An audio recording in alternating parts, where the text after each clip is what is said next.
बुजुर्गों, दोस्तों, आपकी ख्वाहिश पूरी करने के लिए जैसे अबरार भाई ने बोले ना, परसों यहाँ मंच लगेगा।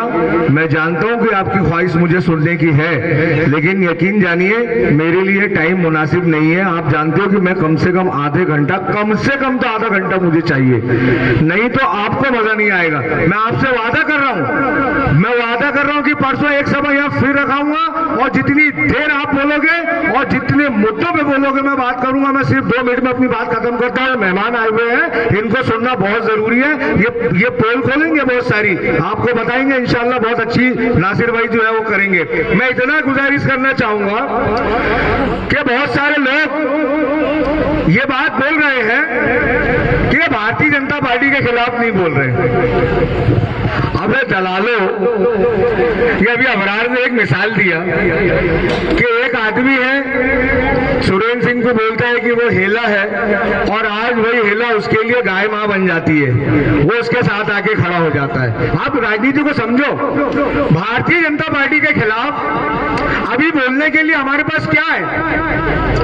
भारतीय जनता पार्टी के खिलाफ आप जितने लोग यहाँ मौजूद हो, पिछले चुनाव में जब अर्चना चिटनिस, रविंद्र महाजन और ठाकुर सुरेंद्र सिंह का चुनाव था, तो आप मेरी पिछली चुनाव की जितनी स्पीच है, भाषण निकाल कर देख लो। अगर सबसे ज्यादा बुरा, सबसे ज्यादा खतरनाक अगर किसी ने बोला था तो वो उबैद शेख ने बोला था बुरहानपुर के अंदर। मेरी स्पीच निकाल के देख लो आप। अर्चना चिटनिस से आज इसलिए नहीं बोल सकते कि ये कौम और मिल्लत के 85,000 वोट हमने अपने पीवर मुसलमानों के ठाकुर सुरेंद्र सिंह को दिए थे। जब बेटे ने कमाई कर कर बाप की जेब में पैसा डाल दिया तो जरूरत पड़ने पर बाप से निकालेगा कि पड़ोसी से निकालेगा? तो जो वोट कौम और मिल्लत के हमने गुजारिश कर कर सुरेंद्र सिंह की जेब में डाले थे, आज अपनी ही कौम और मिल्लत के लिए हम वो वोट निकालकर नफीस बंदा खान की झोली में डालना चाहते हैं, इसलिए ठाकुर सुरेंद्र सिंह के खिलाफ बोलते हैं। तो ये बात बोलना छोड़ दो। भारतीय जनता पार्टी की दहली पर, अर्चना चिटनिस की दहली पर आज तक जिंदगी में 40 साल की सियासत के अंदर हम लोगों ने कभी किसी मुसलमान के किसी भी काम के लिए हमने उसकी दहली पे कदम नहीं रखा। तो उससे सवाल कैसा सवाल? उसकी दहली पे कभी हम लोग नहीं गए कि ये मुसलमान की ये समस्या आ गई है, ये मुसलमान के थाने की तकलीफ है, ये मुसलमान की मस्जिद का मसला है। जब हमने आज तक अपनी कौम के किसी मसले को लेकर अर्चना चिटनिस के पास नहीं गए, हमने सिर्फ अल्लाह से दुआ की और अपनी ताकत और काबिलियत पर आपकी कौम का, हमारी कौम का मसला हमने निपटाया है। वो अर्चना चिटनिस न कल हमारा कुछ बिगाड़ सकी, न आज हमारा बिगाड़ सकी, और न आने वाले कल में अर्चना चिटनिस जैसी ताकत आपका और हमारा कुछ नहीं बिगाड़ सकती। ये उन दलालों के लिए मैं कहना चाहता हूं। मैं गुजारिश करता हूं आपसे हाथ जोड़कर, आज आप हमारे नासिर भाई को सुनिए, बहुत अच्छे मुकर्रिर हैं और वो MIM से जुड़े हुए हैं, वो मजलिस की पूरी बातें आपको बताएंगे। बहुत ही संजीदगी से उनकी बात सुनिए। आइए नासिर साहब। मैं औरंगाबाद के आए हुए हमारे मेहमान नासिर सिद्दीकी साहब से गुजारिश करता हूं कि अपनी बात पेश करें। औज़ु बिल्लाहि मिनश शैतानिर रजीम, बिस्मिल्लाहिर रहमानिर रहीम। मध्य प्रदेश विधानसभा के इलेक्शन के मौके पर आज ये जो निशिस्त रखी गई है, जो जलसा रखा गया है, इस मौके पर इस जलसे के सदर जनाब हाजी मोहम्मद साहब और सलूट करता हूं तमाम कांग्रेस से आए हुए पार्षदों को और सामने बैठे हुए मेरे बुजुर्गों, नौजवान साथियों, और जहां तक मेरी आवाज पहुंच रही है, घरों में बैठकर सुनने वाली इज्जतदार पर्दा नशीन मेरी माओ और बहनों, अस्सलाम वालेकुम रहमतुल्लाहि व बरकातहू। दोस्तों, बुजुर्गों, साथियों, माओ और बहनों, कल रात बुरहानपुर में हम लोग आए और आज सुबह से बुरहानपुर के अलग अलग इलाकों में जा रहे हैं। इतना अफसोस हो रहा है कि हमारी गाड़ी, जिस कार से हम लोग आए, उसको रोड के उधर खड़े करना पड़ रहा है और वहां से पैदल जाना पड़ रहा है, वरना नहीं तो किसी की बाइक पर जा रहे हैं। ये तंग गलियां, ये यहाँ की नालियां, ये यहाँ कचरे के अंबार देखकर अफसोस हो रहा है। लेकिन इसके जिम्मेदार बहुत हद तक हम भी हैं, क्योंकि आज तक हमने जिन पॉलिटिकल पार्टियों को मजबूत बनाते बनाते इतने मजबूर हो गए कि आज हमारी बस्तियों की ये हालत हो चुकी है। दोस्तों, यही बात बैरिस्टर असदुद्दीन अवैसी साहब का एक पैगाम मैं आपके बीच में लेकर आया हूं कि मेरी हिम्मत को सराहो, मेरे हमराही बनो, मेरी हिम्मत को सराहो, मेरे हमराही बनो, मैंने शम्मा जलाई है हवाओं के खिलाफ।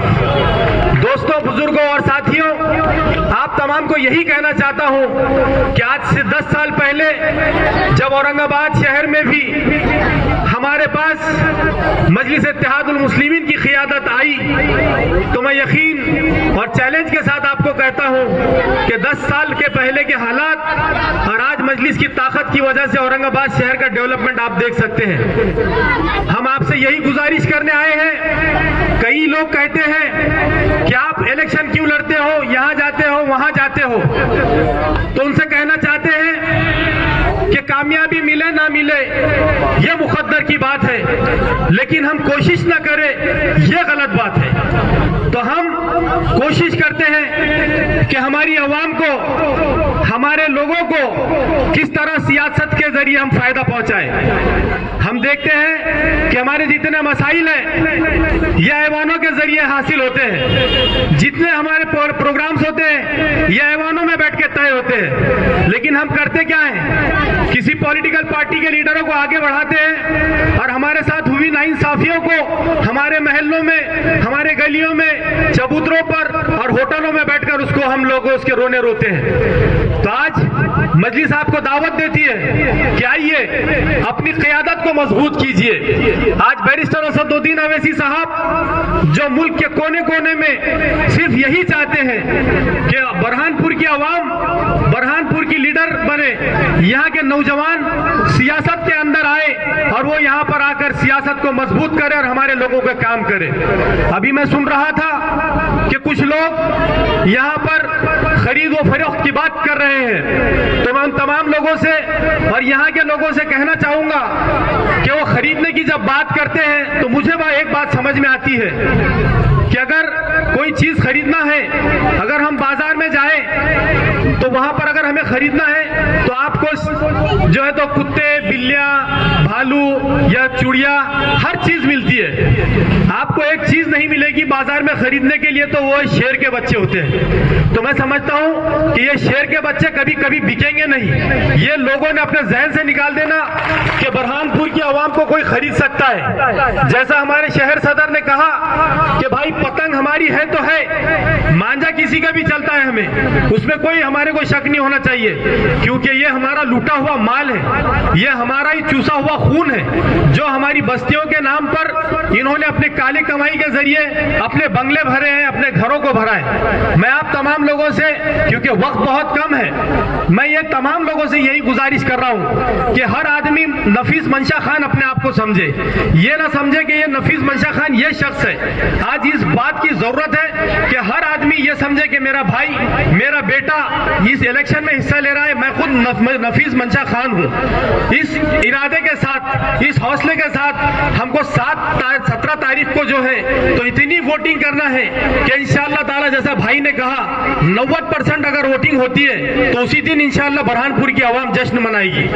दोस्तों, बुजुर्गों और माओ बहनों से मैं खास तौर पे अपील करूंगा कि आप सुबह 7 बजे 7 नंबर का जो बटन है, जो निशानी पतंग है, आप उसको बटन को दबाकर भारी से भारी अक्सरियत से मंशा खान साहब को कामयाब बनाए।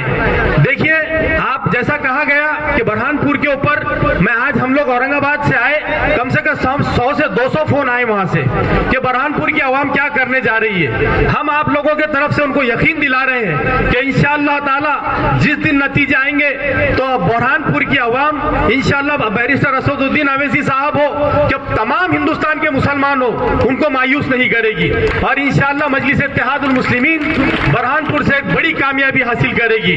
बुजुर्गों, दोस्तों और साथियों, मैं आप तमाम लोगों से ज्यादा बात नहीं कर सका क्योंकि वक्त की बहुत कमी है, अभी 5 मिनट है। मैं यही कहना चाह रहा था कि हमने जब औरंगाबाद में इम्तियाज जलील साहब को चुनकर दिया तो लोग यही कहते थे कि ये मजलिस है, ये है तो जातिवादी पार्टी है, ये ऐसा है, ये वैसा है। तो मैं ये कहना चाहता हूं कि हर समाज का अपना एक पार्टी है, अपना दल है, और जिस समाज का कोई दल नहीं होता उसका कोई बल नहीं होता। तो हमारे समाज के अंदर भी हमारे इस दल को हमारे को जब तक मजबूत नहीं करेंगे हम भी मजबूत नहीं होंगे। क्या वजह है कि बैरिस्टर असदुद्दीन ओवैसी साहब आज हैदराबाद से मुल्क के कोने कोने में जाकर क्यों काम कर रहे हैं? कि उनको समझ में आ गया कि भारतीय जनता पार्टी के, आरएसएस के आने वाले अज़ाइम क्या है। वो खुलेआम खुले मंचों से ये कह रहे हैं कि तलवार खरीदो, ये करो, वो करो। इतने जहरीले बातें आज बीजेपी कर रही है। लेकिन कांग्रेस, जिसके आप लोग कहते हैं कि आज तक हमने कांग्रेस का साथ दिया, ठीक है, आपके पास ऑप्शन नहीं था, आज तक आपने साथ दिया। वहीं पर आज हमारी भी ये मजलिस की डिमांड थी कि अगर बुरहानपुर से कोई भी अगर मजलिस का नहीं बल्कि अगर कोई भी मुसलमान को कांग्रेस टिकट देती है तो मजलिस यहां से नहीं लड़ेगी। लेकिन जैसा कि ये लोगों ने कहा कि ये लोग यहां से जाकर भोपाल गए, यहां से कमलनाथ से मिले, वो कमलनाथ जिसके नाम के अंदर भी कमल है और बीजेपी की निशानी भी कमल है, तो दोनों एक ही है। मैं तो दोनों को अलग समझता ही नहीं हूं। तो ये कमलनाथ के आपने स्टेटमेंट भी अभी सुने हैं यहाँ पर। तो हमारा यही कहना था कि अगर यहाँ से किसी मुसलमान उम्मीदवार को अगर कांग्रेस टिकट देती है तो हम लोग यहाँ नहीं लड़ेंगे।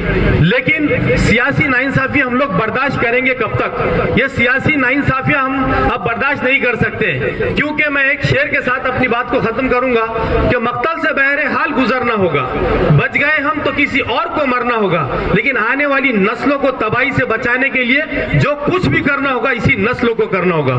दोस्तों, मैं यही चाहता हूं कि हमारी ये नस्ल जो है, आज हमारे पास एक नेहरू हॉस्पिटल होने के बाद में जहां पर हम कम से कम 200 डॉक्टर रख सकते हैं, आज वहां का स्टाफ कितना है? आपने कभी गौर किया?